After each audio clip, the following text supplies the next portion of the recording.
السلام عليكم ورحمة الله وبركاته. إخواني أخواتي أينما كنتم أهلا بكم.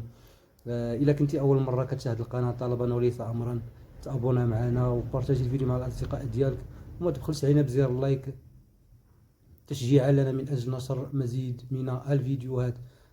بفضل الله وقوته الأمس شهد المغرب حفلا جميلا، حفلا ليس كالحفلات نهاية العرس الكروي الذي استقبله المغرب طوال أسبوعين تقريبا منذ استقبال أول فريق إلى توديع الفرق التي شاركت في النهاية أمس. إذن إخواني، كما تم استقبال الناس في الأول تم توديعهم في الأخير. حسن الضيافة، حسن التوديع، حسن التصرف، جمهور رائع، جمهور في المستوى، مغاربة رائعين. ليس كباقي خوتنا، ماشي بحال خوتنا اللي هك انهم استقبلوا الناس بالعصا ودوهم بالعصا. والله العظيم الا واحد الاشكال، لا اله الا الله. تستقبل واحد الانسان بالهراوه وتودعوا بالهراوه. هذا هو الضيافه عند خوتنا اللي هك. اذا اخواني، الحمد لله والشكر لله بتوفيق. كنشكر جميع الناس اللي شاركوا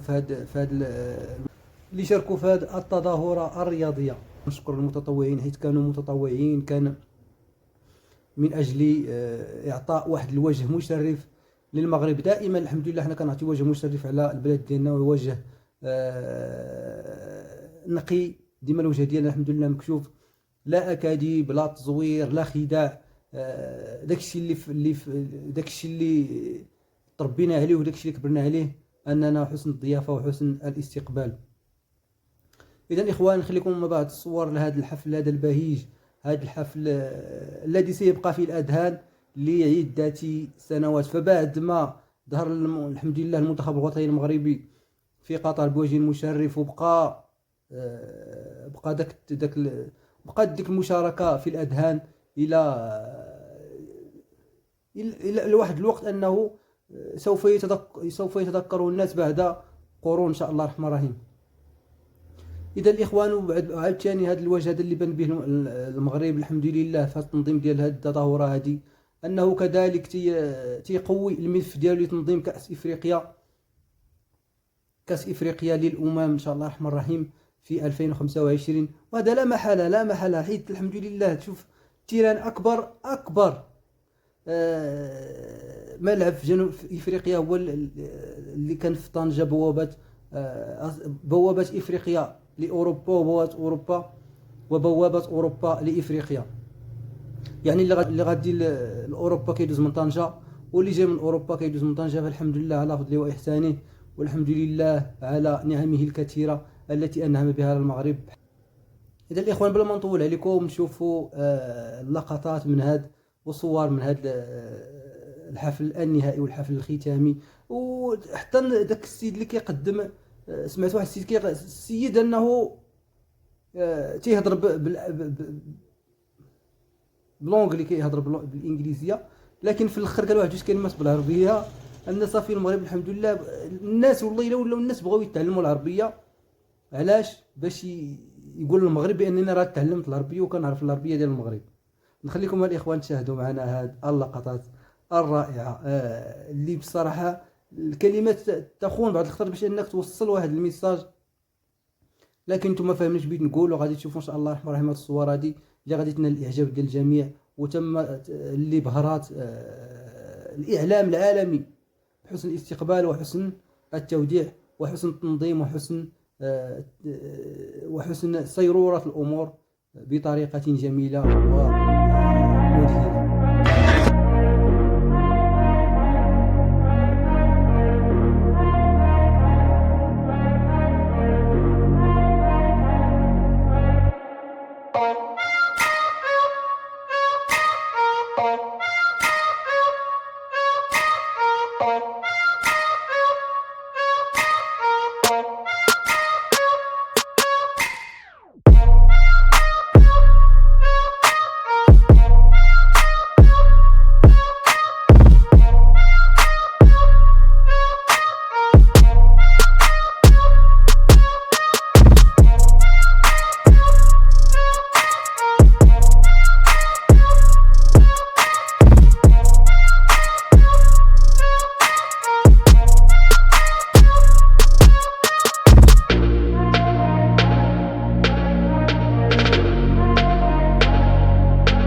إذن إخواني، بعد التمتع بهذه الصور الجميلة وبعد ما الكراقلة خضروا عويناتهم، خضروا عويناتكم وتعلموا كيف يتم استقبال، كيف يتم تنظيم، كيف يتم